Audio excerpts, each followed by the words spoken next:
tempat di Aula Pendidikan Dokter Spesialis Fakultas Kedokteran Universitas Hasanuddin dengan judul disertasi Efektivitas Gemopropilaksis Rifampicin pada kontak kusta di Pulau Bonerate, Kabupaten Kepulauan Selayar. Analisis serologi IgM anti-PGL1, deteksi DNA Mycobacterium lepra, dan distribusi spasial. Dekan Fakultas Kedokteran Unhas dalam hal ini diwakili oleh Wakil Dekan Bidang Kemitraan, Riset, Inovasi, dan Alumni sebagai Ketua Sidang Terbuka Ujian Promosi Doktor, promotor, co-promotor, dan para penguji memasuki ruangan ujian.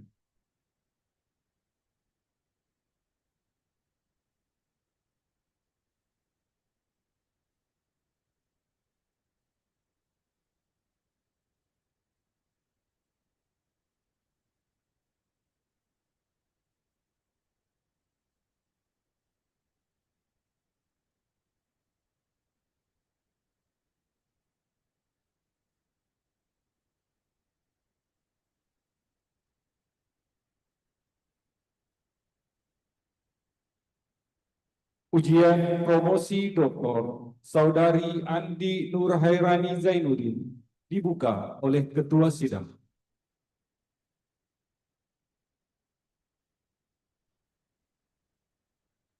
Baik, sebelum saya buka ujian promosi doktor,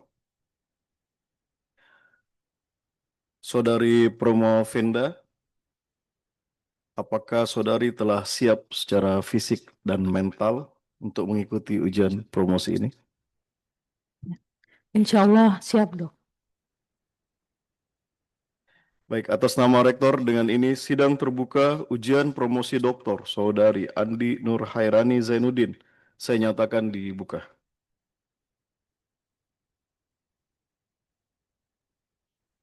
Selanjutnya saya persilahkan kepada saudara promotor memperkenalkan Promovenda.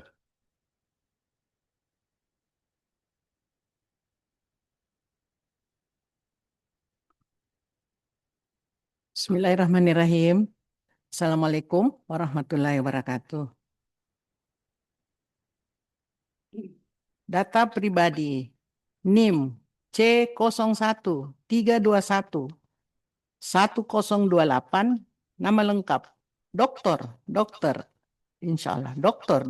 Andi Nurhairani Zainuddin, SPDVE, Program Studi S3 Ilmu Kedokteran, tempat tanggal lahir Makassar 24 Desember 1989, jenis kelamin perempuan, agama Islam, Provinsi Kabupaten Kota Sulawesi Selatan Makassar, tempat lahir di Sulawesi Selatan Makassar, suku Bugis Indonesia, nomor HP 081244250282, nomor KTP 6408046412890004.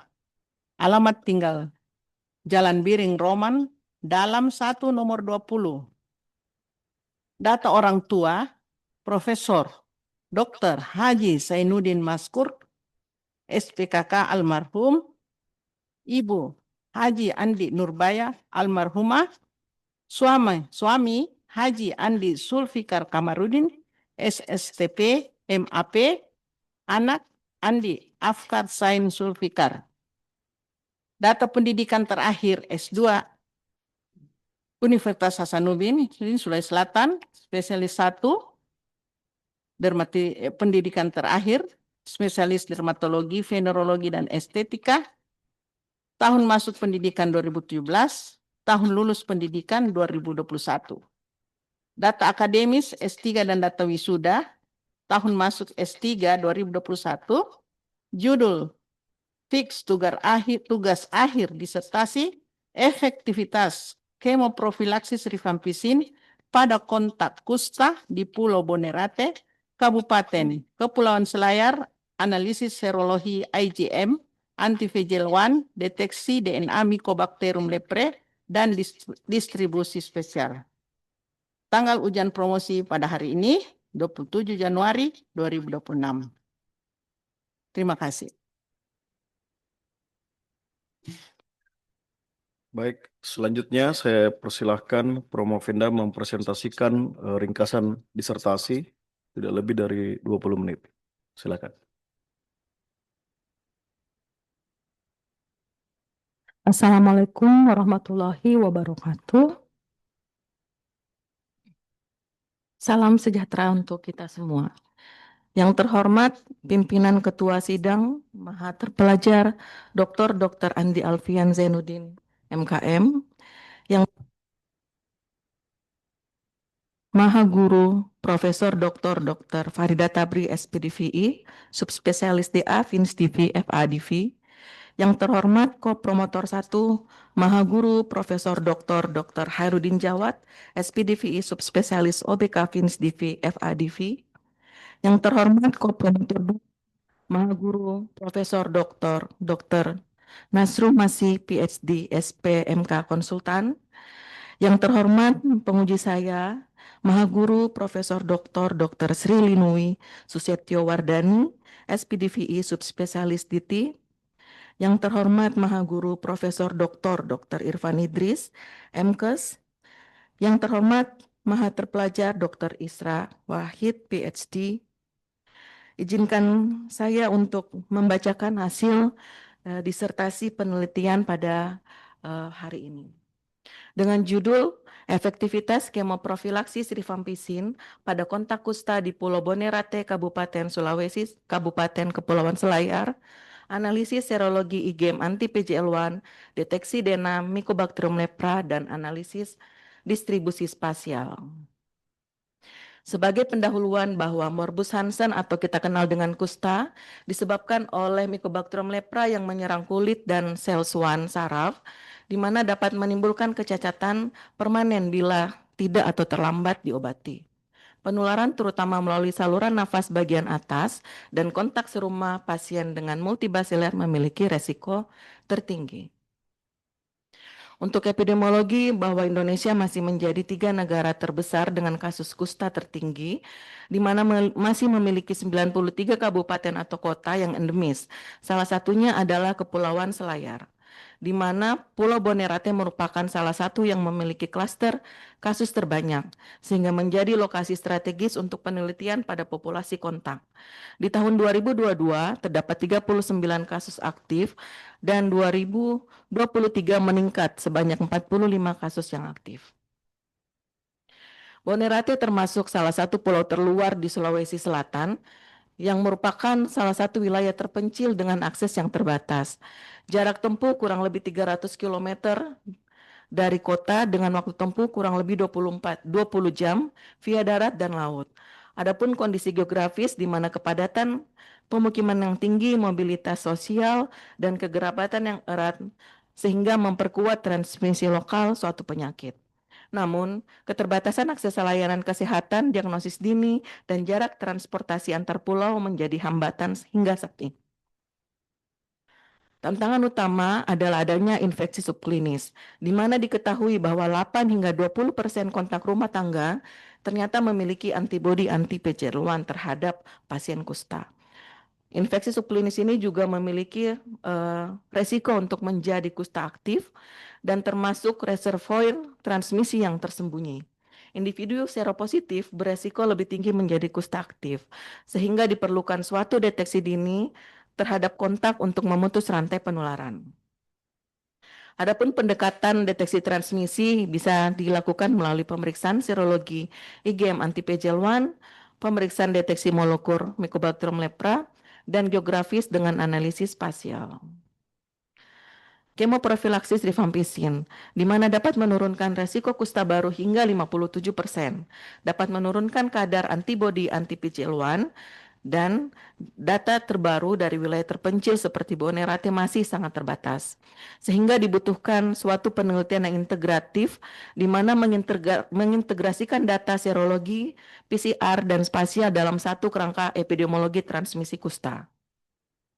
Rumusan masalah yang diangkat, yang pertama, bagaimana profil kadar antibodi IgM PJL1 pada kontak kusta, Kedua, bagaimana gambaran keberadaan DNA lepra berdasarkan pemeriksaan PCR pada kontak kusta.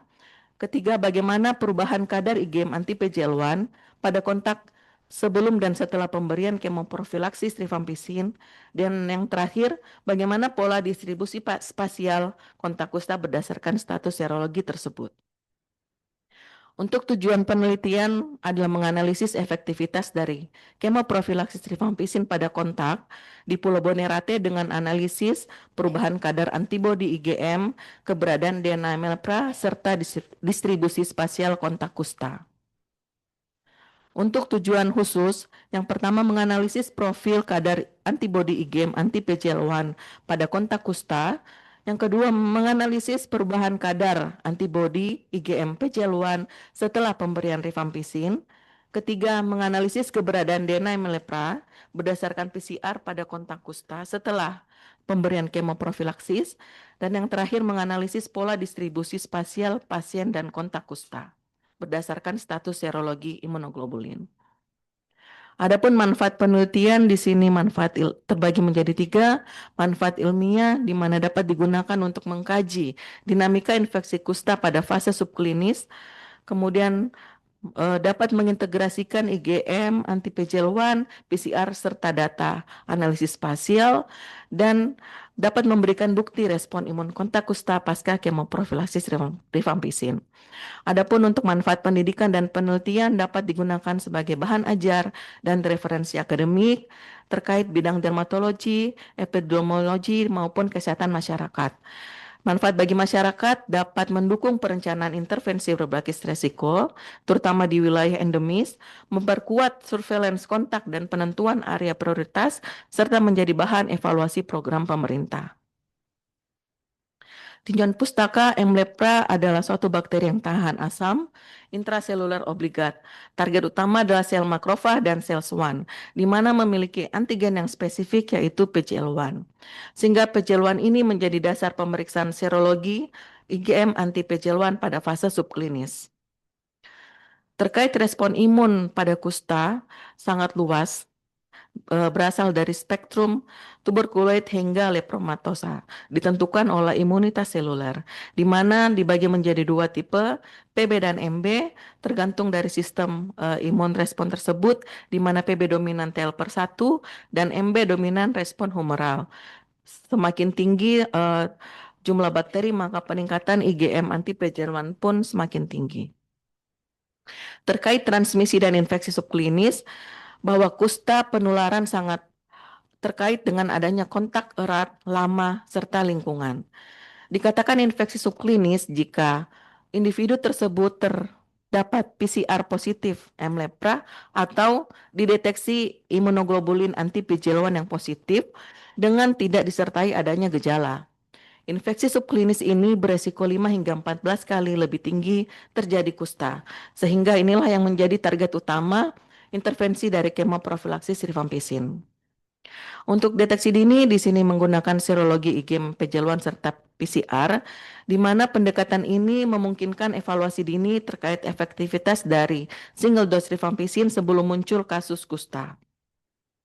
Untuk kemoprofilaksis rifampicin, pemberian obat ditujukan untuk mencegah infeksi M. lepra pada orang yang berisiko tinggi, di mana rifampicin berfungsi untuk menghambat RNA polimerase beta, terjadi penurunan mRNA sehingga melisiskan bakteri. Untuk analisis spasial sendiri di sini menggunakan data lokasi untuk menilai pola distribusi kasus dan kontak, mengidentifikasi klaster penularan dengan area beresiko tinggi, menilai hubungan antara spasial, kasus, kontak, dan juga lingkungan, dan digunakan untuk evaluasi dampak dari intervensi kemoprofilaksis rifampicin. Sebagai kerangka teori bahwa penularan dari pasien ke individu itu melalui beberapa faktor transmisi sebagai penyebab, yaitu terdiri dari host, agen, dan juga lingkungan. Individu yang memiliki atau terdapat M. lepra di badannya, itu maka bakteri tersebut akan melakukan proses sehingga terbentuk sel bakteri yang termultiplikasi melalui proses RNA polimerase sehingga memproduksi mRNA, terjadi sintesis protein dan akhirnya sel bakteri termultiplikasi. Bakteri tersebut akan mengeluarkan antigen sebagai pengenal oleh host yaitu antigen PGL1. Antigen PGL1 ini yang akan direspon oleh sel imun tubuh. Jika terinfeksi antigen PGL1 dapat mengganggu CMI, kemudian makrofag yang akan menangkap antigen tersebut akan merangsang T helper sel mas sehingga akan mengeluarkan antibodi PGL1 untuk mengeliminasi bakteri tersebut.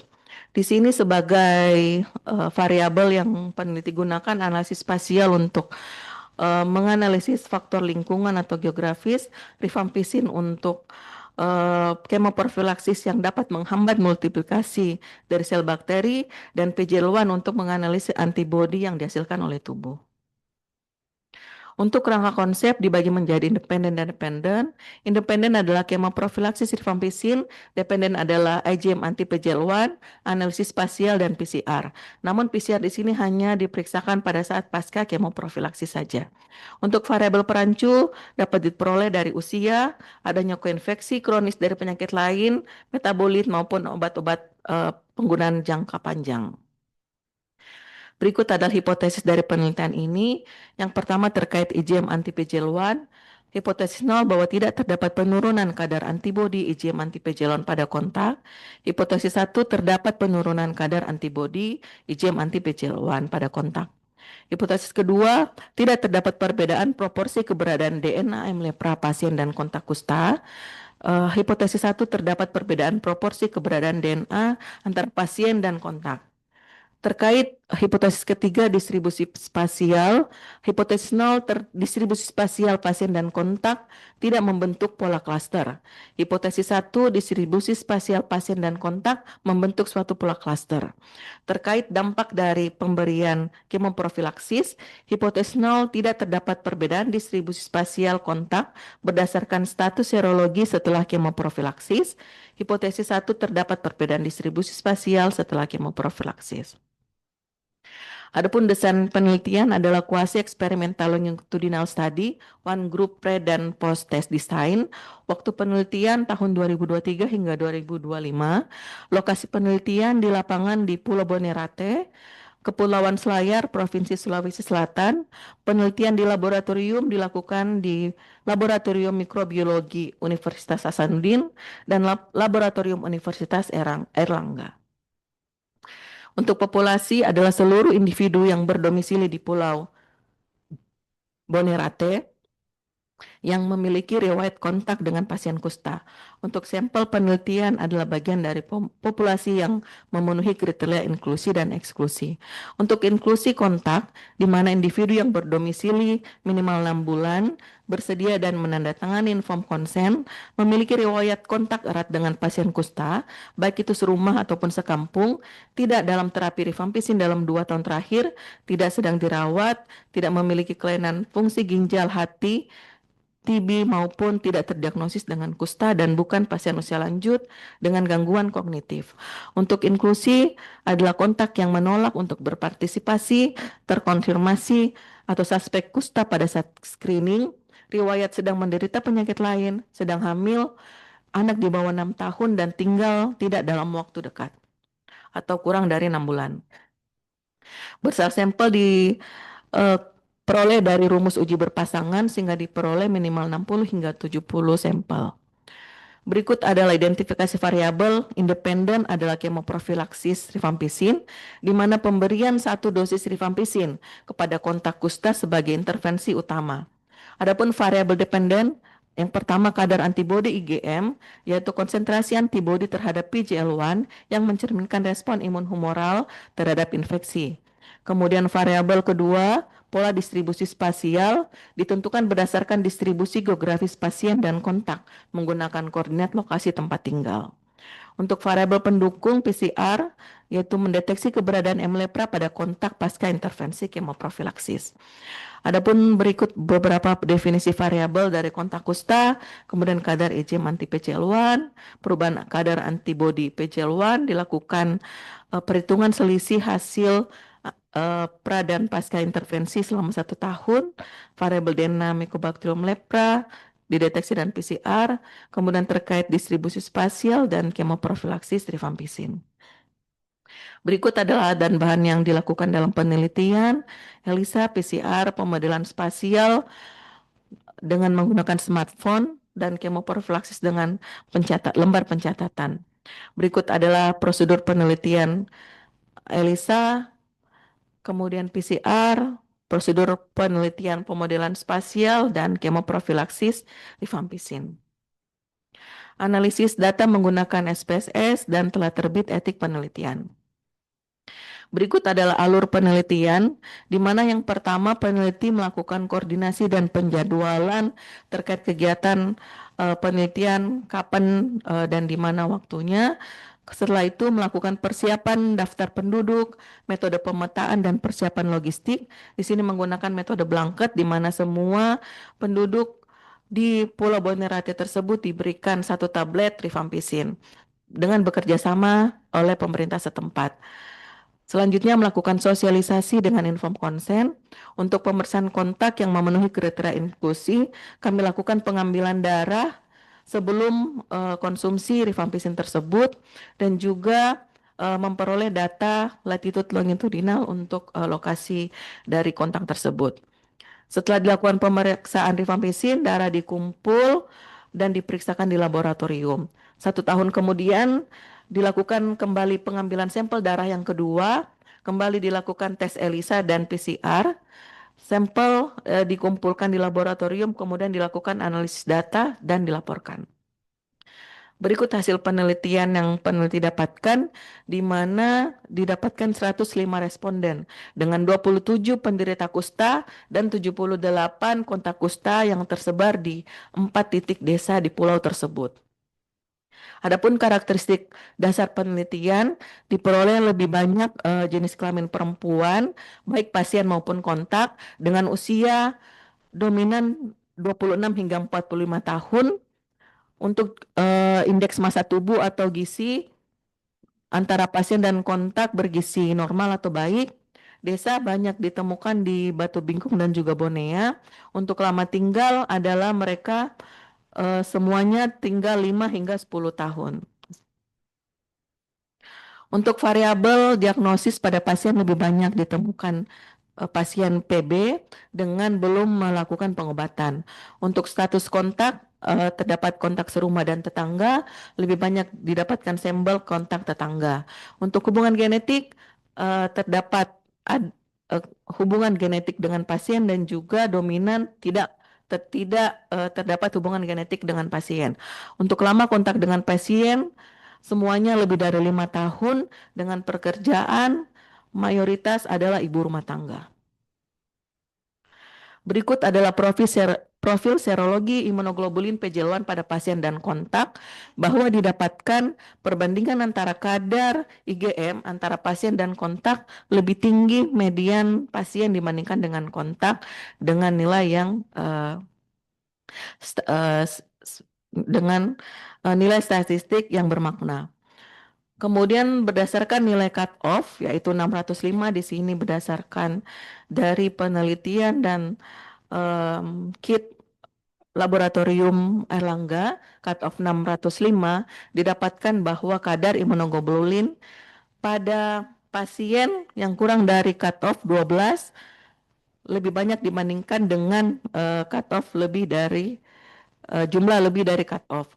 Untuk kontak didapatkan dominan mereka kurang dari nilai cut off dibandingkan dengan lebih dari nilai cut off, dengan hasil yang signifikan di mana odds ratio 4,167. Setelah dilakukan pemberian kemoprofilaksis rifampicin terhadap kontak, didapatkan hasil bahwa sejumlah 78 kontak sebelum mendapatkan rifampicin memiliki nilai median 410,22. Setelah diberikan rifampicin, terjadi penurunan sebesar 351,3 dengan delta 33,58. Hasil yang signifikan walaupun dengan efek ES yang small. Pada 78 kontak ini, maka dikumpulkan kontak yang hanya memiliki nilai positif atau di atas nilai cut-off, yaitu terdapat 18 kontak seropositif. Setelah pemberian kemoprofilaksis, terjadi penurunan nilai IgM PGL1 sebesar 478 dengan hasil yang lebih bermakna.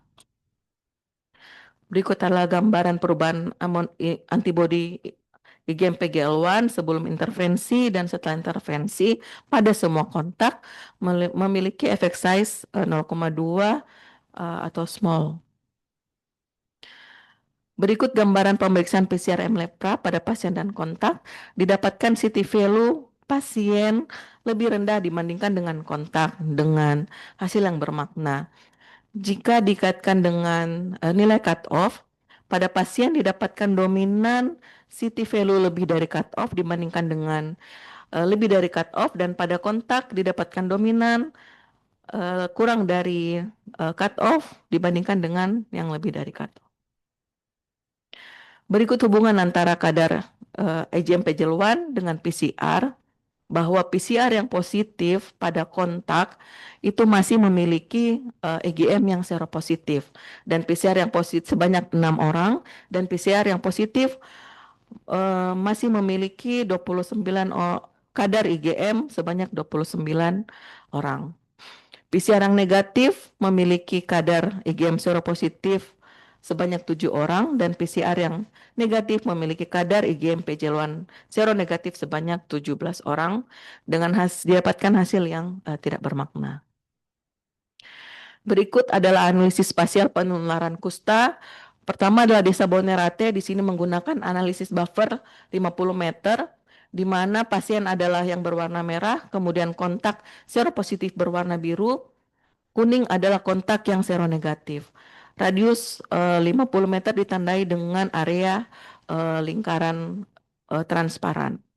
Pada gambar ini didapatkan bahwa dalam area 50 meter terdapat satu kontak seropositif dan terdapat beberapa kontak seronegatif yang tersebar.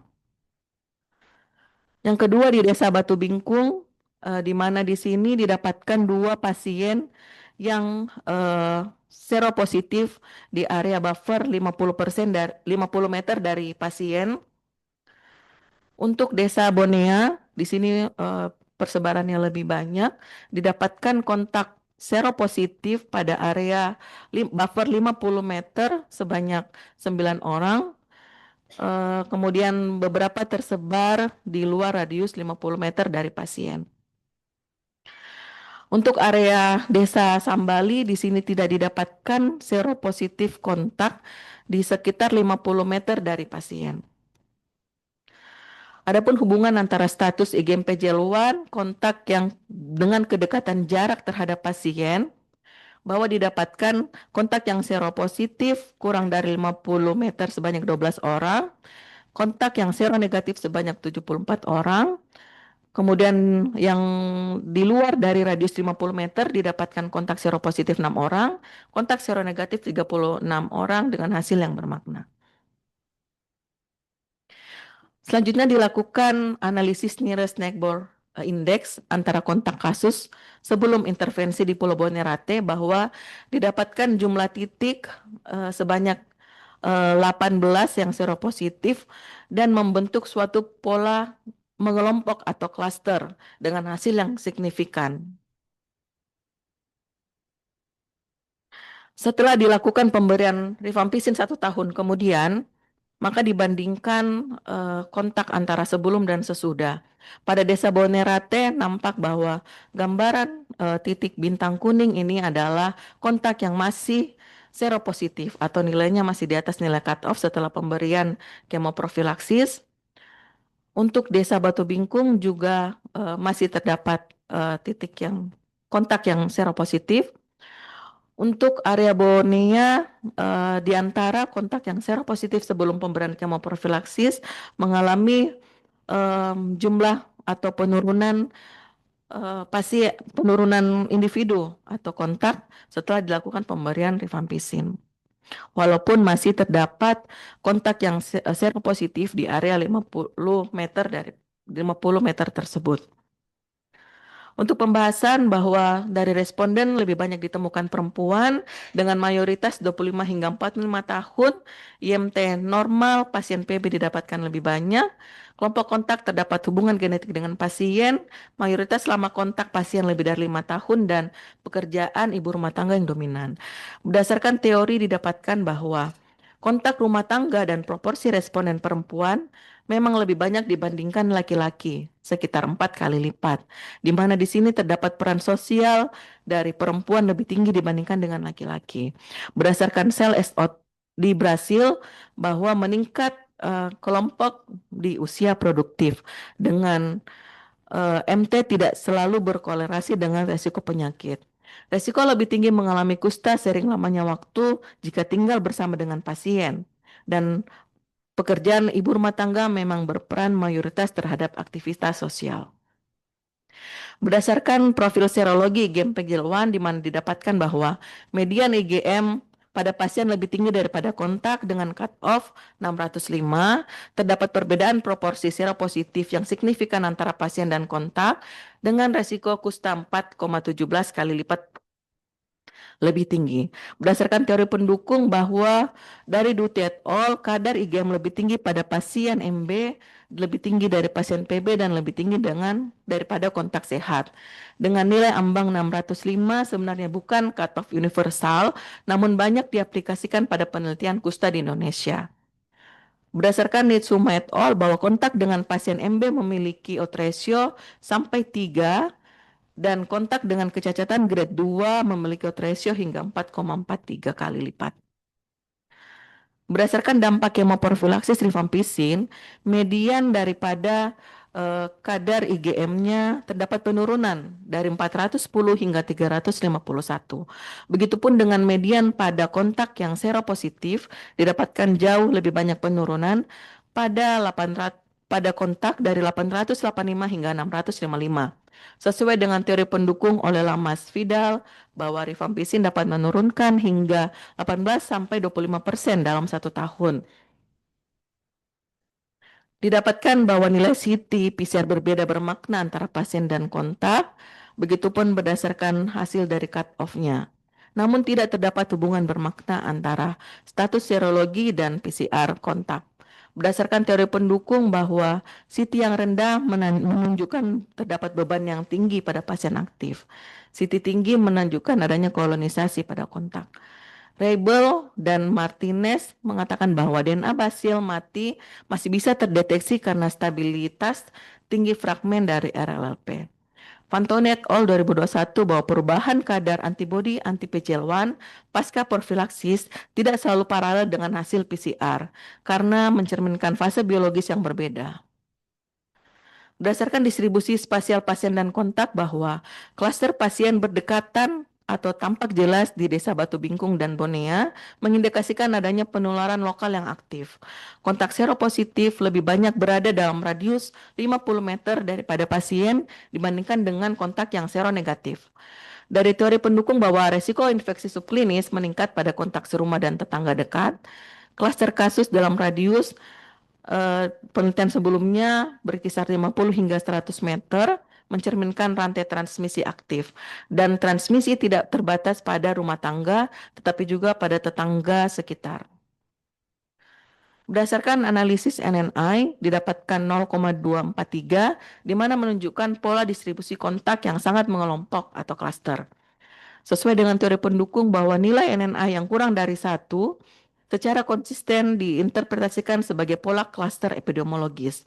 Pola klaster spasial praintervensi sering digunakan sebagai indikator area prioritas untuk deteksi dini dan intervensi. Analisis perbandingan pola klaster spasial sebelum dan setelah bahwa didapatkan penurunan kontak seropositif sebelum dan setelah intervensi. Adapun keunggulan dan keterbatasan dalam penelitian ini, keunggulan penelitian adalah bahwa populasi yang dilakukan atau intervensi adalah populasi homogen dan terkontrol karena mereka berada di wilayah terpencil secara geografis. Desain longitudinal pra dan pasca dengan fokus respon biologi ini jarang dilakukan. Begitupun dengan mengintegrasikan antara serologi, molekuler, atau PCR dan analisis spasial. Serta penelitian ini sangat relevan dengan adanya kebijakan eliminasi kusta oleh WHO. Adapun keterbatasan dalam penelitian ini bahwa penelitian ini adalah desain kuasi eksperimental tanpa kelompok kontrol, jadi tidak membandingkan dengan penduduk di pulau lain. Pemeriksaan PCR hanya dilakukan pada saat pasca intervensi dengan jumlah yang terbatas, serta ukuran sampel dan keterbatasan generalisasi. Adapun kesimpulan pada disertasi ini adalah yang pertama bahwa kadar antibodi IgM anti-PJ-lawan pada kontak kusta lebih rendah dibandingkan dengan pasien kusta. Yang kedua, kemoprofilaksis rifampicin dosis tunggal menurunkan kadar IgM anti-PJ-lawan pada kontak, baik pada kontak gabungan maupun pada subkelompok kontak yang seropositif. Yang ketiga, pemeriksaan PCR pada pasca kemoprofilaksis menunjukkan DNA lepra masih terdapat atau terdeteksi pada sebagian kontak kusta dengan proporsi lebih rendah dibandingkan dengan pasien. Yang keempat, distribusi spasial pasien dan kontak berdasarkan status serologi membentuk suatu pola klaster dalam radius kurang dari 50 meter dari pasien indeks. Dan kemoprofilaksis rifampicin berpengaruh terhadap penurunan kadar dan jumlah kontak seropositif di dalam klaster. Adapun saran dari disertasi ini adalah yang pertama dibutuhkan monitoring jangka panjang pada kontak yang masih seropositif untuk deteksi dini kasus kusta. Yang kedua diperlukan suatu standarisasi metode biomarker baik serologi maupun molekuler sebelum dan sesudah intervensi untuk menghindari bias. Yang ketiga perluasan sampel dan wilayah penelitian untuk meningkatkan representasi dan generalisasi dari hasil. Yang keempat dibutuhkan kolaborasi multidisiplin baik pada bidang epidemiologi, mikrobiologi, imunologi, kesehatan masyarakat, serta pemangku kepentingan untuk mendukung eliminasi kusta dan pendekatan holistik selain terapi medis yaitu rifampicin ataupun obat-obatan lainnya. Dibutuhkan juga faktor sosial seperti sosial dan budaya dalam mengendalikan transmisi kusta ini. Terima kasih. Baik, terima kasih atas pemaparannya. Selanjutnya saya akan mempersilahkan kepada para penguji untuk mengajukan pertanyaan atau sanggahan. Saya harapkan tidak lebih dari 5 menit ya masing-masing penguji. Mungkin kecuali Prof. Sri Linuwih ya sebagai penguji eksternal bisa lebih, Prof. Selanjutnya saya mulai dari penguji eksternal kepada Profesor Dr. Sri Linuwih Susetiwardani SPDVE, subspesialis DT, Fins DV, FAADV. Saya persilakan. Ya. Terima kasih Bapak Ketua Sidang.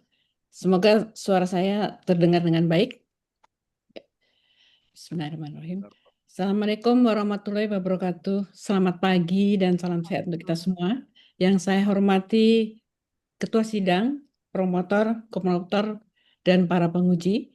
Pertama saya mohon maaf terlebih dahulu karena saya tidak sempat datang langsung menghadiri sidang yang terhormat ini karena ada beberapa halangan yang tidak bisa saya hindari. Semoga hal ini tidak mengurangi kehikmatan atau arti dari sidang promosi ini. Untuk Dr. Nurhaini, ya, Dr. Andi Nurhaini, sehat ya? Cukup tidur semalam? Alhamdulillah, Prof. Alhamdulillah. Ya. Saya ucapkan selamat pada Dr. Rani, saya sebut demikian nama panggilan sayangnya, sudah sampai pada titik ini untuk mempertahankan hasil penelitiannya yang saya rasa sangat-sangat baik. Ya. Selama ini kita sudah banyak berdiskusi dan juga Dr. Rani melewati begitu banyak ujian dengan hasil yang baik, tetapi saya masih ada pertanyaan. tidak banyak ya, tapi masih ada pertanyaan karena saya ingin Dr. Rani bisa menikmati hasil penelitiannya dan memiliki wawasan lebih luas dan mungkin bisa menyelesaikan tugas-tugas yang kemudian akan dilakukan. Karena sejatinya saat ini bukan akhir dari segala perjalanan sekolah, tidak, tetapi justru memulai awal dari semua kegiatan dan tugas Dr. Rani di kemudian hari. Ya. Pertanyaan saya sedikit saja, tapi saya ingin melihat apa yang ada dalam benak atau pemikiran Dr. Rani setelah menyelesaikan penelitian sampai titik ini. Dr. Rani sudah mengeksplorasi, mencari tahu dan menguji efektivitas dari kemoprofilaksis.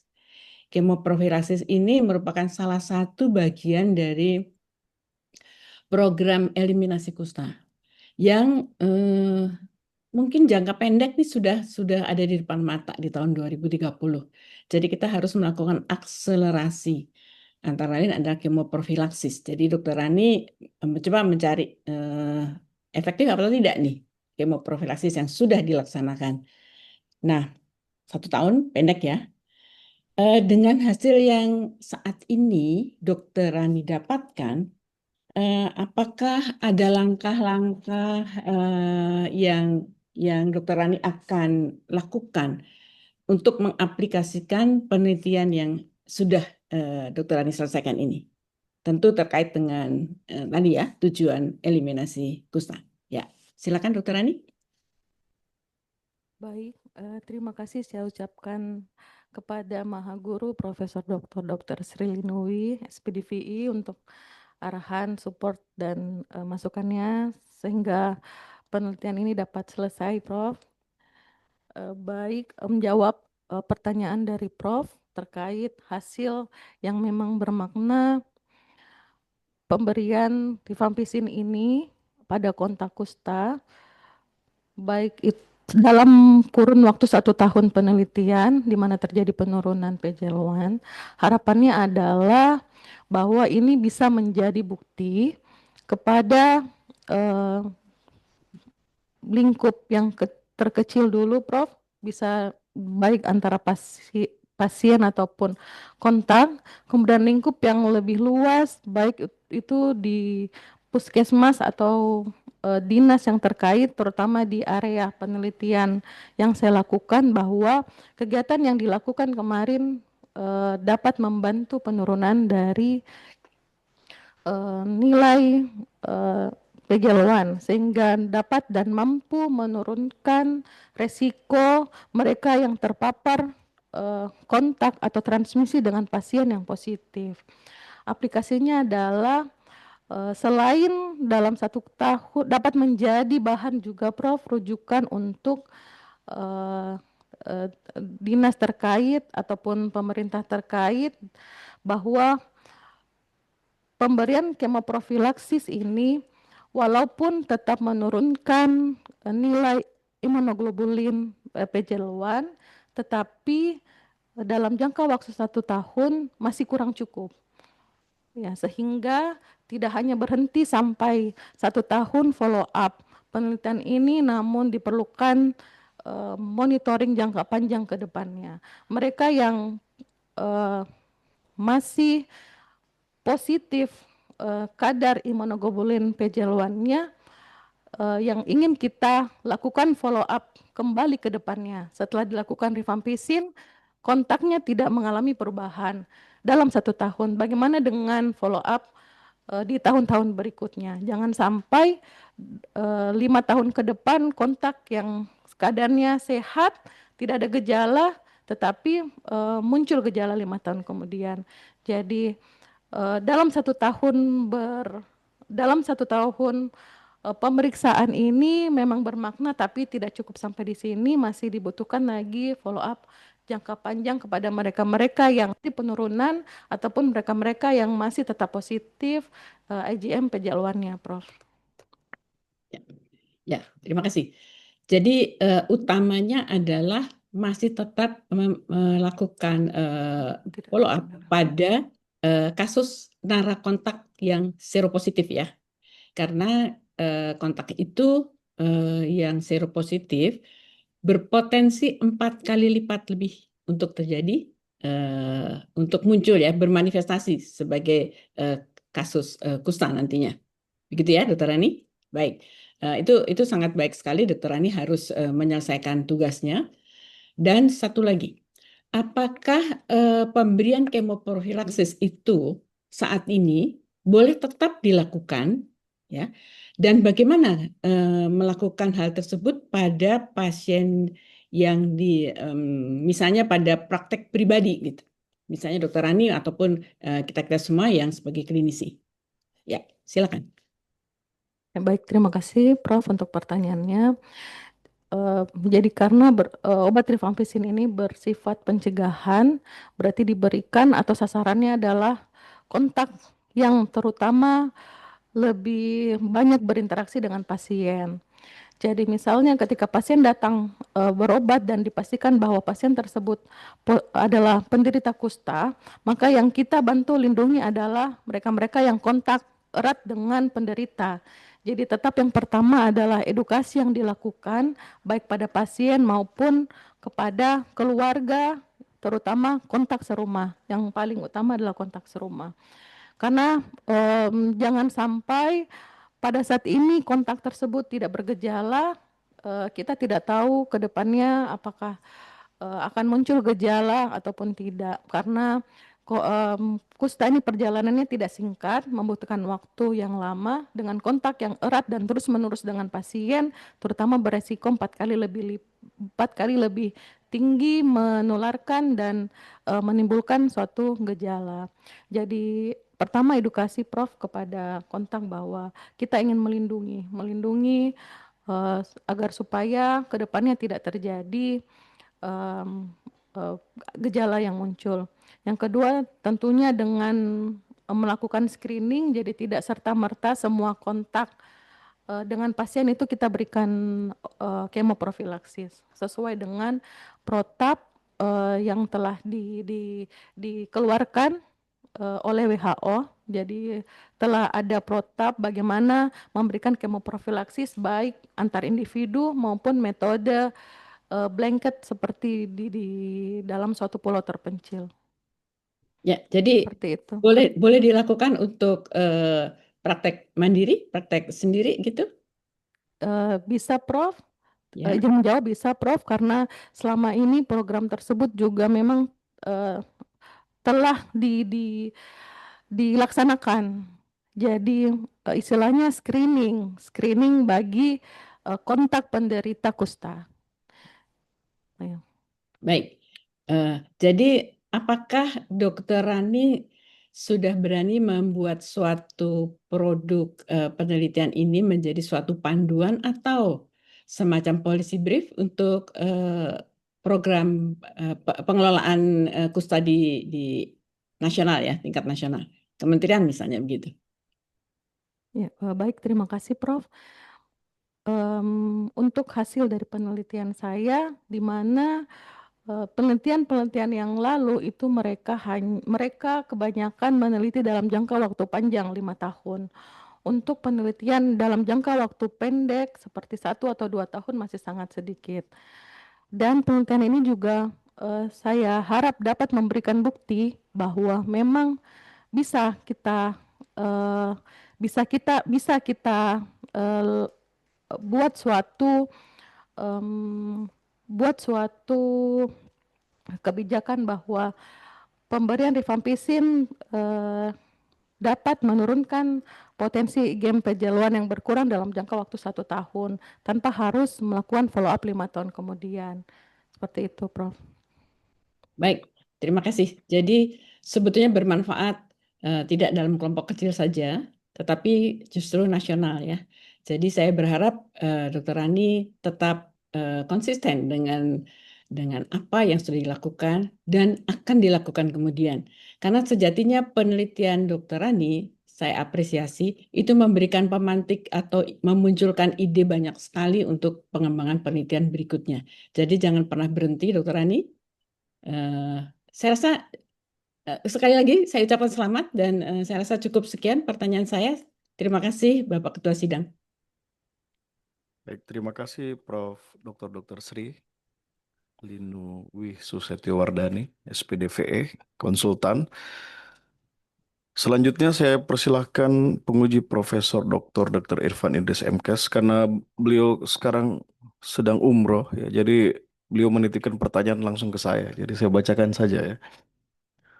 Eh, yang pertama, apakah pemberian kemokrafilaksis rifampicin pada kontak sama efektifnya kalau diberikan pada kontak di daerah yang bukan pulau dan aksesnya mudah? Ya, silakan dijawab, Bro. Baik, terima kasih saya ucapkan kepada Maha Guru Profesor Dr. Irfan Idris atas bimbingan dan supportnya penelitian ini. Izin menjawab, Dok. Jadi terkait apakah kemoprofilaksis rifampicin pada kontak sama efektif jika diberikan pada kontak yang di luar pulau? Secara biologis dan farmakologis, efektivitas dari rifampicin ini itu sama. Jadi mampu dan dapat menurunkan beban infeksi pada individu pada kontak. Namun yang menjadi perbedaannya adalah di kota besar seperti misalnya Makassar, untuk kita mengontrol faktor sosial lingkungan itu lebih sulit dibandingkan dengan di wilayah kepulauan, dikarenakan faktor misalnya interaksi, kemudian bepergian ke luar pulau, dan di Makassar lebih banyak interaksi dengan pasien dibandingkan dengan yang di pulau.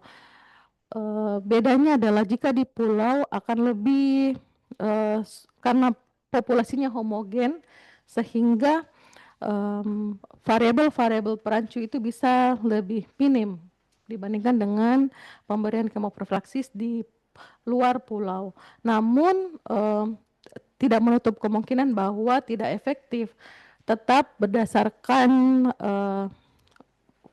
referensi biologis dan farmakologi, tetap rifampicin mampu menurunkan kadar PGL1, IgM, baik itu di pulau maupun di luar pulau, Prof. Baik di Kota Makassar, di kota maupun di daerah-daerah yang terpencil.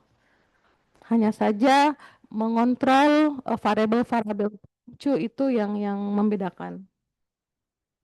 Nah, pertanyaan selanjutnya, faktor sosial dan kultural apa saja yang mempengaruhi efektivitas dari kemoprofilaksis rifampicin ini?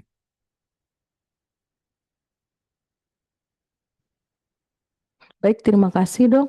Jadi faktor sosial kultural yang mempengaruhi dari hasil kemoprofilaksis ini, yang pertama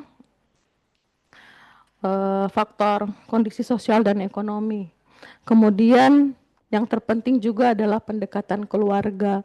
Jadi edukasi terhadap kontak-kontak yang ingin kita lakukan pencegahan terhadap kusta itu sebenarnya masih berat hingga saat ini. Karena kusta masih dianggap stigma bagi masyarakat luar bahwa ini adalah penyakit kutukan, bikin kecacatan dan diturunkan. Nah, itu yang faktor tersebut yang masih menjadi hambatan jika kita ingin melakukan kemoprofilaksis pada kotak-kotak di sekitarnya. Kemudian tingkat kepatuhan. Biasanya masyarakat masyarakat yang awam itu jika tidak dilakukan edukasi dengan baik, maka tingkat kepatuhan mereka akan lebih rendah dibandingkan oleh masyarakat yang lebih mengerti tentang pentingnya obat dari pencegahan kusta ini. Mungkin demikian, Dok. Baik, terima kasih. Selanjutnya saya persilahkan penguji Dr. Isra Wahid, PSD. Silakan, Dok. Assalamualaikum warahmatullahi wabarakatuh. Sebelum saya bertanya, Saya mau mengucapkan apresiasi dan selamat kepada Dr. Rani karena penelitian ini bukan penelitian sembarangan. Penelitian ini termasuk penelitian yang eh, tidak semua orang bisa lakukan. Kemudian hasilnya itu sebenarnya ada 3 poin saya catat di sini yang hasilnya itu sangat signifikan. Dan itulah yang saya mau tanyakan, apa em, interpretasinya menurut Rani? Oke, jadi yang pertama,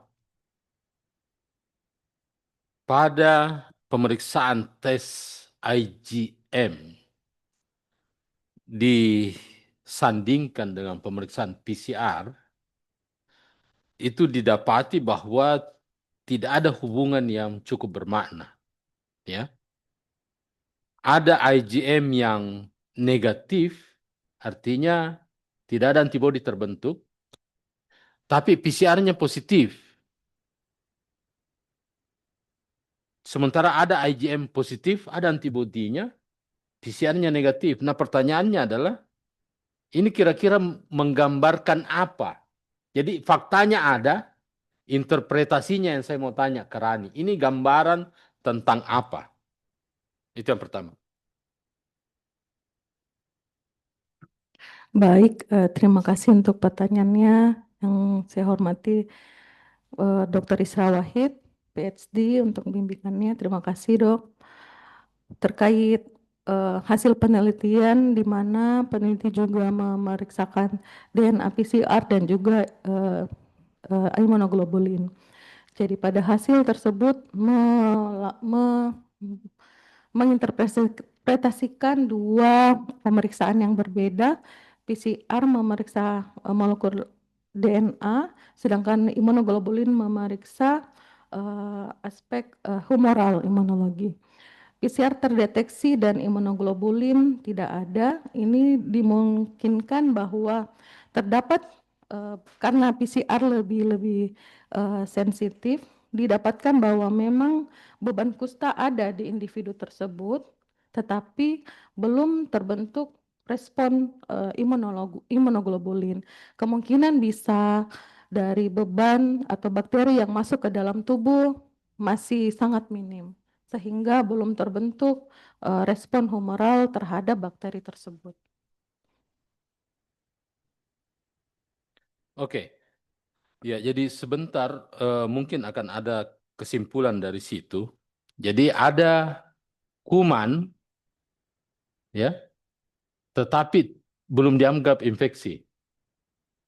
Dan ada yang sudah infeksi tapi tidak ada kumannya, tapi ada bekasnya. Ya. Nah, itu kan sebenarnya menunjukkan bahwa tidak selalu kuman yang masuk langsung membuat kita terinfeksi. Tidak selalu ada kuman kusta langsung orangnya sakit. Kenapa ada yang bisa sakit, ada yang tidak? Kemudian yang kedua, yang mengatakan bahwa pernah dia diinfeksi tapi sekarang tidak ada kumannya, itu juga menunjukkan bahwa walaupun kita pernah infeksi, kalau kondisi bagus, itu mungkin hilang sendiri.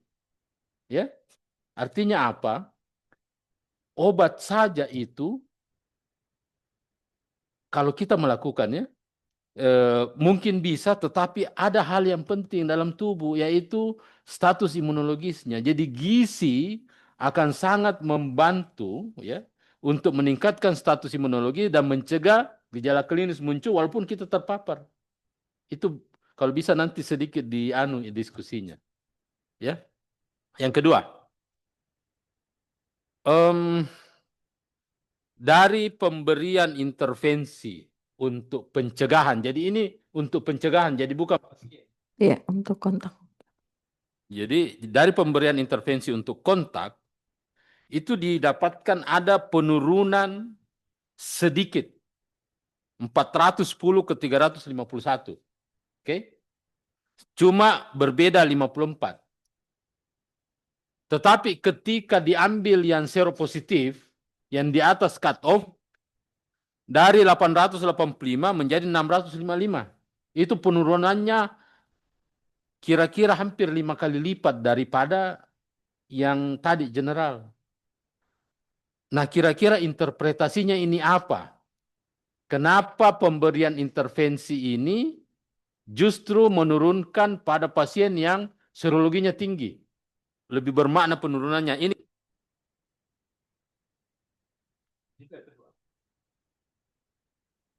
Ya baik, terima kasih untuk Dr. Isra Wahid atas pertanyaannya. Baik terkait hasil yang ditemukan bahwa sangat bermakna penurunan pada mereka yang seropositif dibandingkan mereka yang seronegatif setelah pemberian rifampicin. Di sini lebih membuktikan bahwa obat rifampicin tersebut lebih efektif untuk menurunkan beban basil pada mereka yang tinggi dibandingkan beban basil pada mereka yang minim atau tidak ada. Kemudian selain dari faktor eh, obat rifampicin tersebut juga dipengaruhi oleh lingkungan, baik itu dari sosial, kemudian kultural dan faktor-faktor lainnya, Dok. iya, kalau bisa sedikit dirubah bahasanya bahwa pemberian intervensi untuk pencegahan ini ya sangat jelas turun kalau sudah tinggi itu sebenarnya membantu orang yang terpapar lepra cukup banyak untuk tidak sampai naik masuk di gejala klinis. Jadi dua-dua turun, baik yang seronegatif maupun seropositif. Tetapi obat ini sangat berperan membantu untuk tidak naik menjadi gejala klinis, walaupun dia tetap seropositif. Itu penting sekali. Jadi kalau dengan data ini Anda bisa bikin policy brief. Ini program harus lanjut kalau perlu dimonitor terus karena dia memperbesar kemungkinan tidak muncul gejala klinis walaupun ada infeksi. Ya, yang ketiga, terakhir. Baik.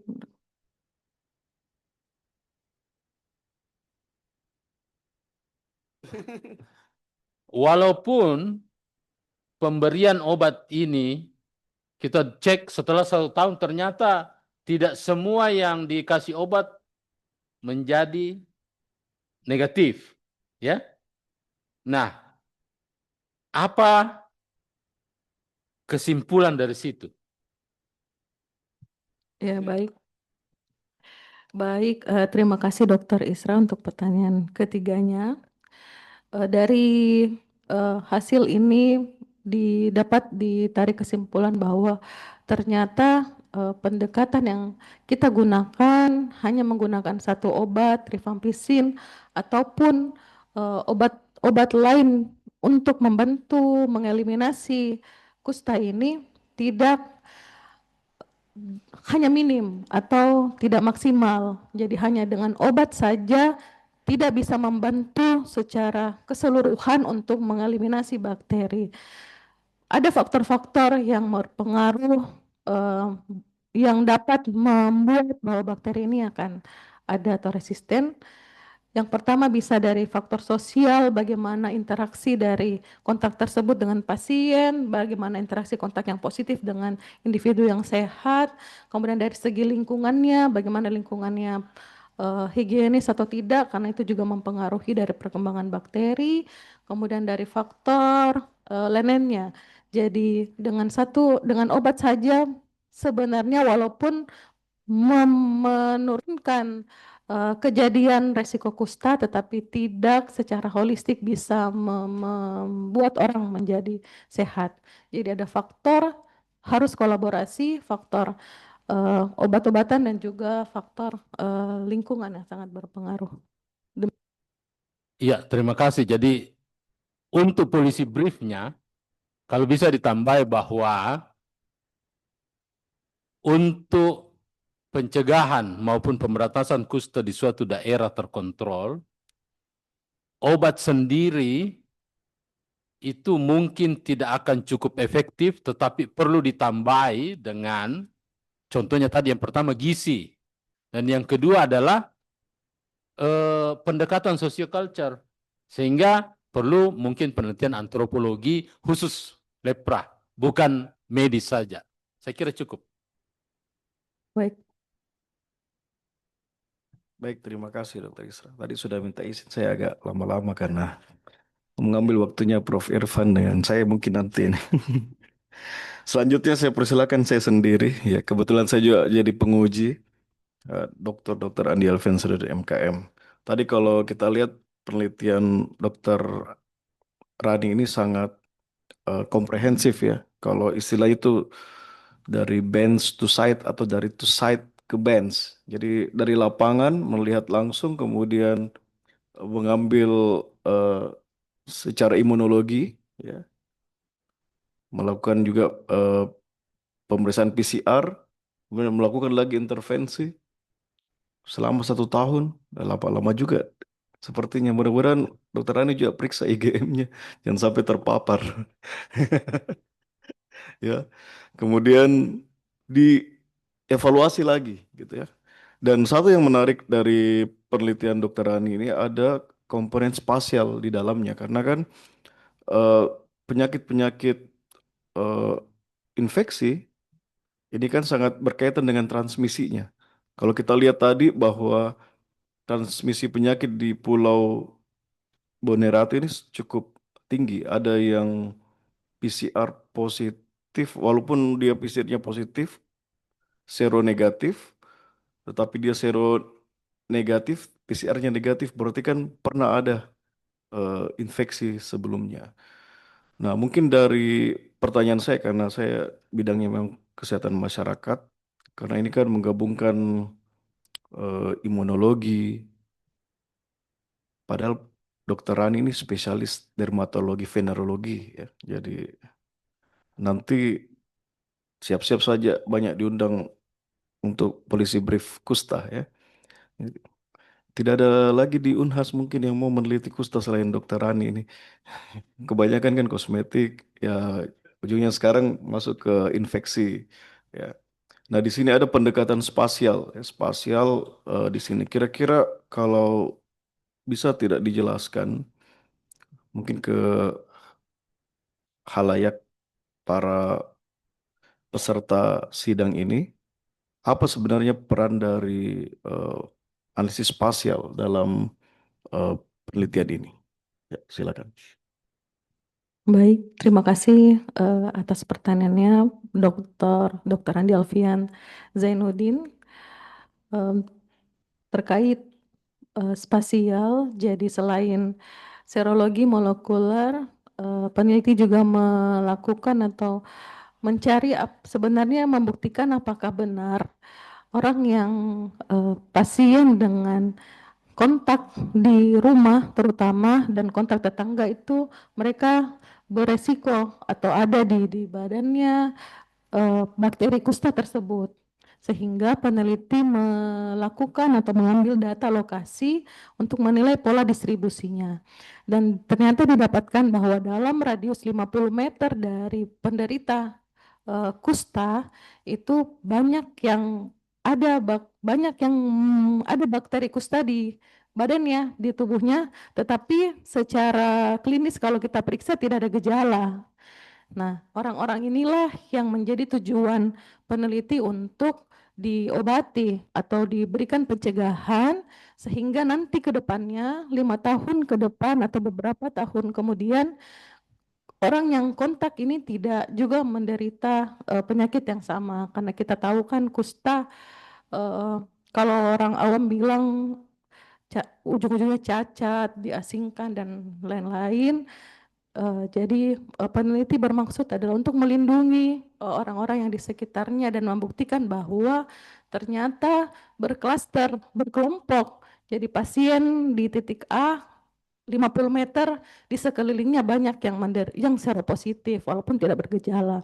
Dan itu ditemukan di 3 desa seperti itu. Dan alhamdulillah hasil yang diperoleh pun dalam satu tahun berkurang ini mereka yang awalnya positif menjadi negatif setelah pemberian kemoprofilaksis walaupun belum 100%.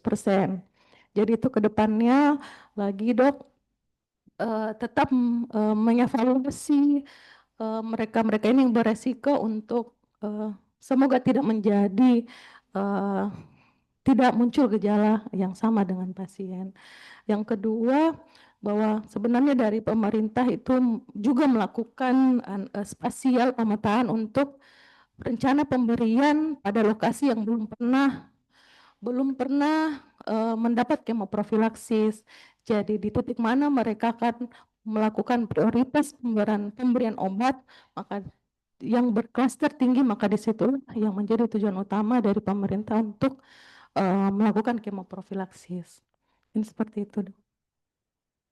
Terima kasih atas jawabannya. Jadi pendekatan spasial ini tentunya ya lebih presisi begitu ya. Mungkin setiap satu pulau saja bisa berbeda karakteristiknya karena kelompok-kelompok tertentu. Mungkin akan kita lihat nanti di masing-masing klaster itu apa saja yang menjadi karakteristik utama yang bisa membedakan. Kan program pemerintah selalu sifatnya generik sama semua seluruh Indonesia. Padahal di satu pulau saja bisa berbeda-beda karakteristiknya ya. Ya, saya kira saya puas dengan jawabannya Dr. Rani. Baik, selanjutnya saya persilahkan kopromotor Prof. Nasrum bisa monitor, Prof, melalui Zoom atau sudah ya tadi? Oke. Baik, selanjutnya saya persilakan kopromotor 1 memberikan komentar dan masukan. Nah, saya tekankan bahwa kopromotor dan promotor ini bukan bertanya lagi ya, sisa memberikan masukan kepada Profesor Dr. Hairudin Jawad, SPDVE, Subspesialis OB, FISDV, FAADV. Saya persilakan. Silakan, Prof. Ya, terima kasih. Assalamualaikum warahmatullahi wabarakatuh. Selamat pagi. Tadi pertama-tama saya ucapkan selamat ya pada Dr. Rani, staf kami yang ke depan akan menjadi pakarnya kusta di Makassar. Bahkan Dr. Rani saya pernah titip ke Prof. Sri Lindungi dulu bahwa tolong dilibatkan dalam penelitian-penelitian kusta ini kalau ada di tingkat nasional, mohon untuk Dr. Rani ini dilibatkan. Dulu saya sering terlibat yang baginya. Sekarang tiba saatnya saya mundur, Rani yang maju untuk penelitian kusta di Makassar. Ya. Nah, dari ujian tadi penanya tadi, disinilah bukti menurut saya yang kesimpulan bahwa ternyata tidak ada hubungan keluarga ini di dalam ujian ini. Ya. Dokter Isra itu sebenarnya Rani itu tantenya itu Ranu.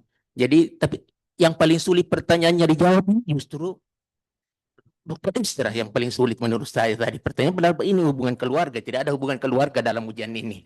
Ya, kalau kita lihat tadi dari pertanyaan. Selanjutnya yang kita lihat bahwa eliminasi kusta itu dari dulu ini ada dan tidak pernah ini Indonesia tidak pernah tercapai, apalagi Makassar, Sulawesi Selatan tidak pernah tercapai, selalu diperpanjang sudah sampai waktunya ini diperpanjang lagi. Apa artinya? Bahwa program kita pemerintah selama ini ya deteksi dini, pengobatan yang cepat, surveillance belum mampu untuk mencapai targetnya sendiri. Nah, dalam beberapa tahun terakhir muncullah ini yang dilakukan oleh Rani, kemoprofilaksis. Jangan sampai ini bisa membantu pemerintah untuk mencapai ini eliminasi kusta. Makassar ini adalah tempat adanya Fakultas Kedokteran UNAS, tapi tidak ada apa manfaatnya kita semua. Nah, ini Rani adalah dosennya UNAS. Sekarang apa nanti ini setelah hari ini, apa sumbangsinya Rani dalam hal eliminasi kusta ini? Demografi di Pulau Selayar itu tempat penelitiannya itu berbeda dengan Makassar dan sama-sama tidak tereliminasi kusta. Kita pernah meneliti tentang kusta ini sebelum COVID selama 5 tahun ternyata distribusi spasialnya itu sama dengan yang di pulau di sana itu. Dia itu kalau didapat di jalan A, maka dia akan muncul tahun depannya di jalan dekatnya juga. Yang seperti itu. Nah, ini nanti Rani selesai hari ini itu ini baru merupakan awal Rani untuk memperlihatkan ya kepakarannya ke dalam hal kusta. Apalagi sebagai dosen. Dosen banyak membimbing residen, membimbing mahasiswa. Nah, ini sangat penting ini. Mereka juga butuh penelitian, koas juga butuh pengalaman untuk klinis. Ini kita bisa gunakan di dalam program pemerintah sebenarnya. Dulu saya punya gagasan bahwa ini koas setiap hari Sabtu kita gunakan untuk pergi melihat itu karena kita sudah dapatkan alamatnya ini. Mereka pergi melihat semua penyakit kulitnya, minimal mendeteksi penyakit kusta yang ada di masyarakat di situ setiap hari Sabtu. Tapi waktu itu tiba-tiba masuk COVID. Nah, tidak jadi sampai sekarang. Mudah-mudahan Rani punya ide baru untuk melanjutkan ini. Karena berdekatan. Ini tahun didapatkan di jalan A, maka tahun depannya muncul di dekat jalan B. Kami punya data 5 tahun untuk kusta di Makassar. Ada masih ada di laptop saya. Nah, ini sudah 5 tahun juga. Setelah itu mungkin bisa ada data baru. Silakan Dokter Rani bisa punya ide lebih bagus mungkin dari saya. Ini silakan. Demi untuk ini pemerintah yang sudah menambah satu profilaksi untuk mengeliminasi kusta. Karena yang lalu itu tidak berhasil. Yang lalu itu. Mudah-mudahan ini ada manfaatnya buat kita semua. Betul, Dokter Rani mengatakan tadi ini baru 1 tahun, belum. Berarti kita memang harus dilanjutkan itu, Bang. Jangan sampai berhenti sampai setelah ini saja hari ini. Ini harus dilanjutkan ke sana. Jadi ya walaupun itu jauh, tapi tetap itu adalah PR buat kita semua, buat Rani terutama. Ya, dan di samping ide-ide baru untuk membantu pemerintah mengeliminasi kusta. Saya kira itu dari saya saja. Saya cuma ingin memberikan semangat. Tadi sudah napasnya tadi ini kedengaran sekali di sini. Rani waktu menjawab sekarang lebih santai saja. Ya, jadi itu sangat sangat penting buat kedepannya, ya, terutama untuk Deven Unhas ya. Itu untuk kedepannya. Ya, Dokter Rani kan nanti akan sebagai pembimbing dan lain-lain. Mudah-mudahan ini geliat penelitian tentang kusta ini akan semakin meningkat dengan keberadaan Rani. Jangan sampai sama saja yang dulu dengan yang kedepannya. Ya, harus lebih jauh lebih meningkat supaya Rani itu bisa muncul ke atas, ke permukaan tingkat nasional. Ya, kita ingat bapaknya Rani almarhum Profesor Seno Dimasko. Adalah guru kita. Saya masih sempat diajar 6 bulan yang lalu, 6 bulan sebelum beliau pergi, ya, sebelum pergi. Alhamdulillah, anaknya sekarang menjadi pakar. Saya kira itu. Wabillahi taufiq wal hidayah. Assalamualaikum warahmatullahi wabarakatuh. Terima kasih Prof. Hairudin. Selanjutnya saya persilakan promotor memberikan komentar, masukan dan menanggapi jawaban-jawaban dari para penguji. Kepada Profesor Dr. Farida Tabri, SPDVE Konsultan, Fins DV, FAADV, saya persilakan. Alhamdulillah, terima kasih banyak pada penguji. Alhamdulillah, Dr. Rani menjawab dengan sangat terbaik jawabannya. Jadi pada hari ini hanya saya sampaikan saja karena Dr. Rani membuat profilaksi rifampicin. Bagaimana kalau kita ikuti jurnal-jurnal yang lain mengenai pemberian hemoprofilaksis kusta di bagian obat yang lain ya. Kalau bisa kita harus bandingkan dengan yang itu, coba kita bisa ajarkan kepada mahasiswa ya. Nah, kemudian apa yang disebutkan tadi kepada Prof. Dini, Dokter Dokter Isra itu bagus dimasukkan dalam buku mengenai polisi briefnya, tambahannya pencegahan terkontrolnya bagaimana dimasukkan dan kepatuhan daripada penderita atau yang mendapatkan profilaksis. Barangkali mari kita tepuk, terima kasih banyak dan selamat kepada Dr. Rani menjawab pertanyaan yang terbaik. Terima kasih banyak, Prof.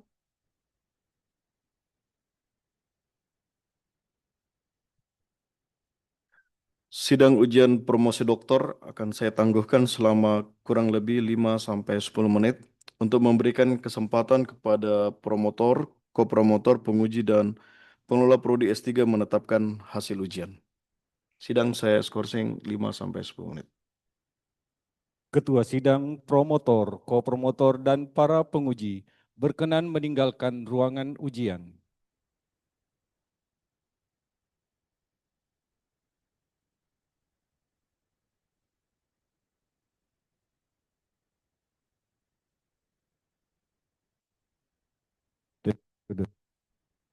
Kenapa lagi?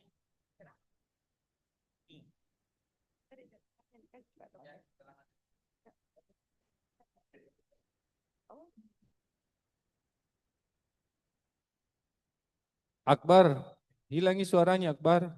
Tes 1 2 3. Akbar 1 2 3 tes tes. Masih mau tambah volumenya Akbar? Tes 1 2 3 tes. 1 2 3. Tes 1 2 3.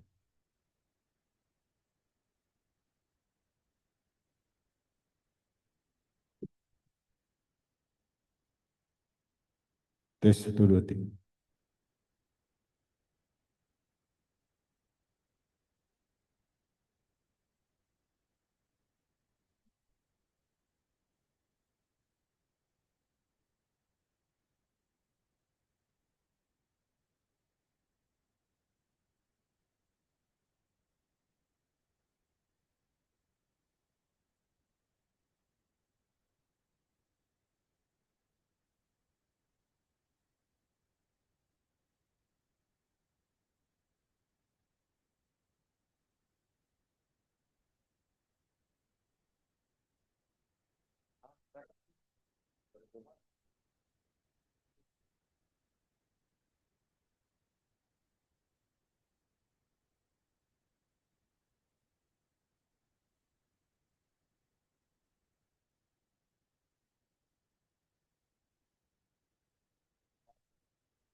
Mana fotografernya?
Hadirin dipersilakan duduk kembali.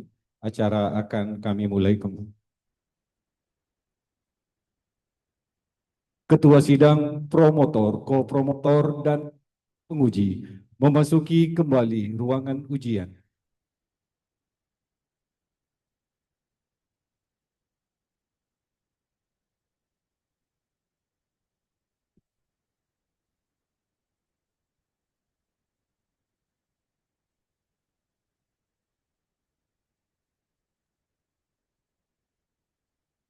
Ada nih di sini. Hei, Meli. Ada nih. Sidang ujian promosi doktor dibuka kembali oleh Ketua Sidang. Baik, dengan ucapan Bismillahirrahmanirrahim, sidang ujian promosi doktor saya buka kembali. Pembacaan yudisium oleh Ketua Sidang.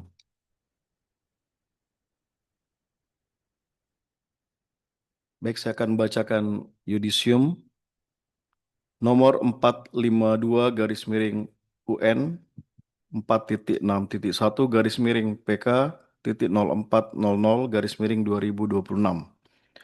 Promotor, kopromotor, dan penguji dalam rangka ujian promosi untuk mencapai gelar doktor dalam bidang ilmu kedokteran bagi saudari Andi Nur Hairani Zainuddin setelah mempertimbangkan hasil studi, prestasi akademik, dan jawaban-jawaban atas segala pertanyaan dan sanggahan yang dikemukakan oleh para penguji, maka dengan ini menyatakan bahwa saudari Andi Nur Hairani Zainuddin dinyatakan lulus dengan predikat sangat memuaskan.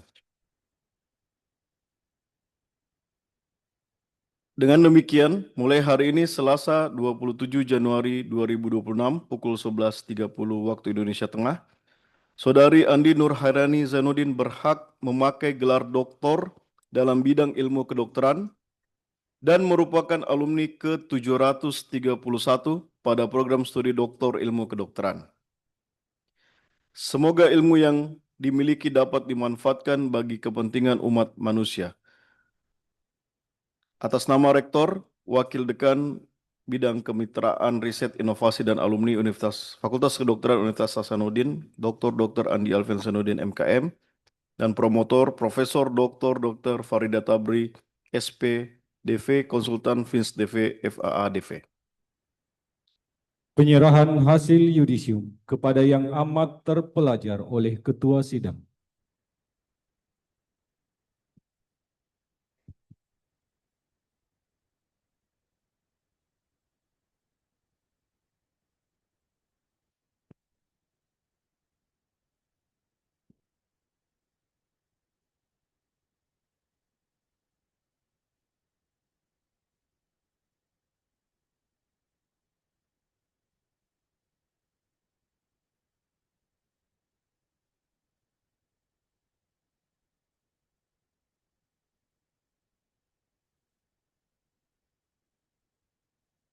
Penyerahan dari Dekan Fakultas Kedokteran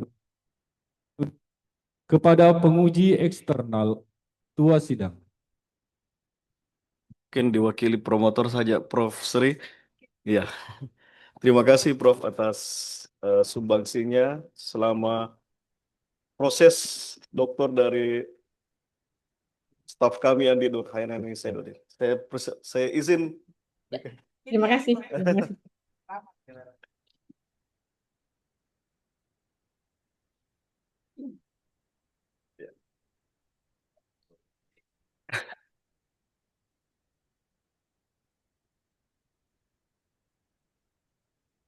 Baik, selanjutnya saya persilakan saudari promotor memberikan pesan-pesan khusus kepada yang amat terpelajar Dr.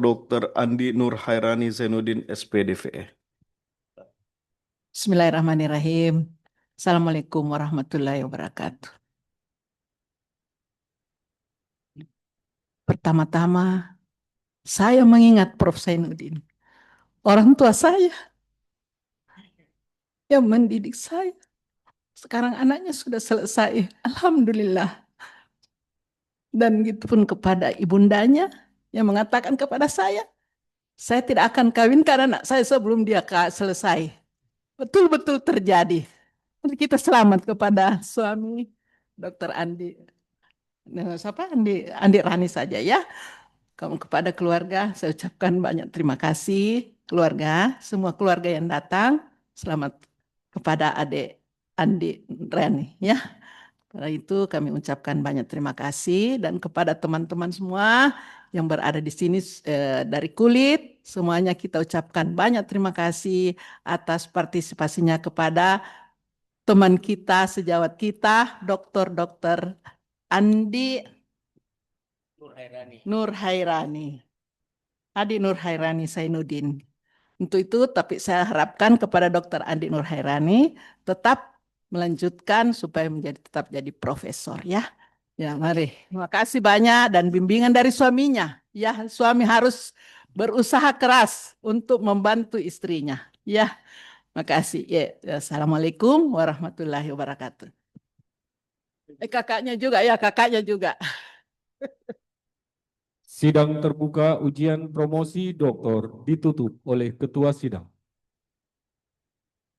Baik, sebelum saya menutup sidang ujian promosi doktor, saya menyapa dulu Profesor Dr. Insinyur Yusran Yusuf beserta Ibu Ketua Senat Fakultas Profesor Dr. Anis Irawan Anwar dan para staf Departemen Dermatovenerologi.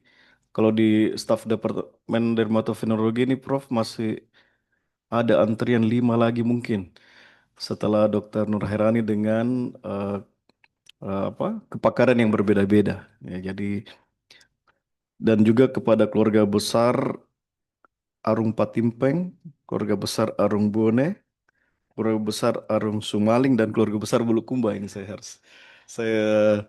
siapkan ya Arung semua yang datang.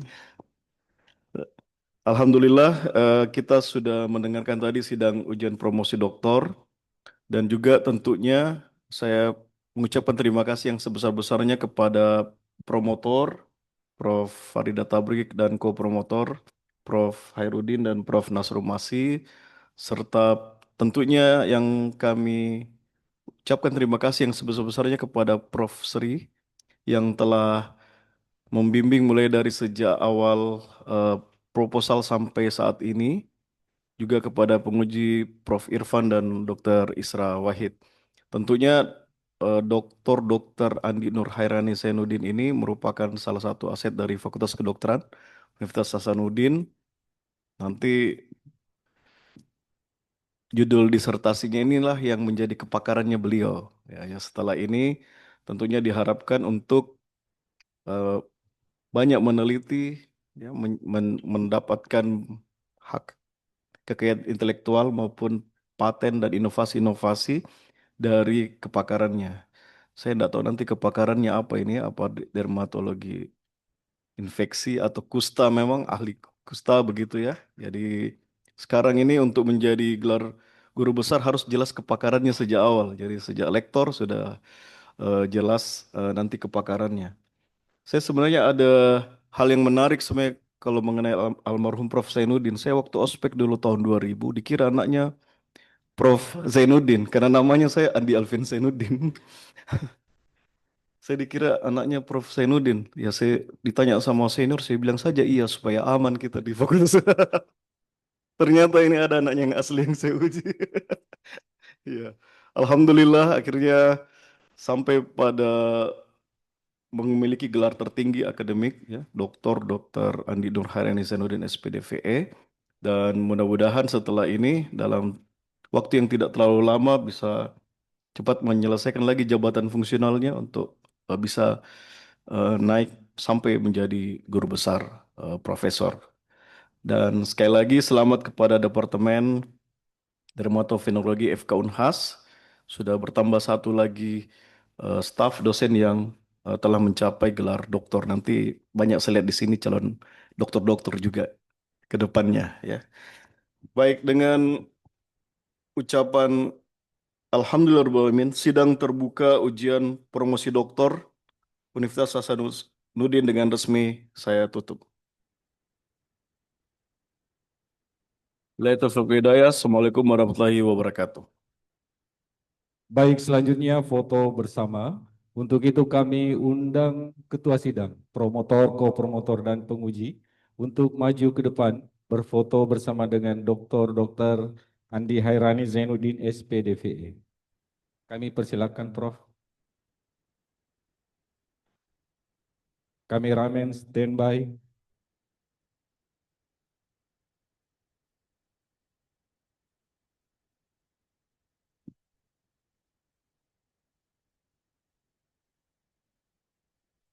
Setelah ini bersiap suami beserta anak.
Tade, tes tes.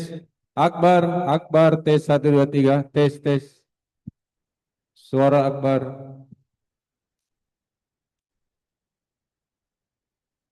Tade Bapak Ibu kami persilakan untuk makan siang. Makan siangnya di luar. Kami sediakan kursi untuk di luar. Terserah umum.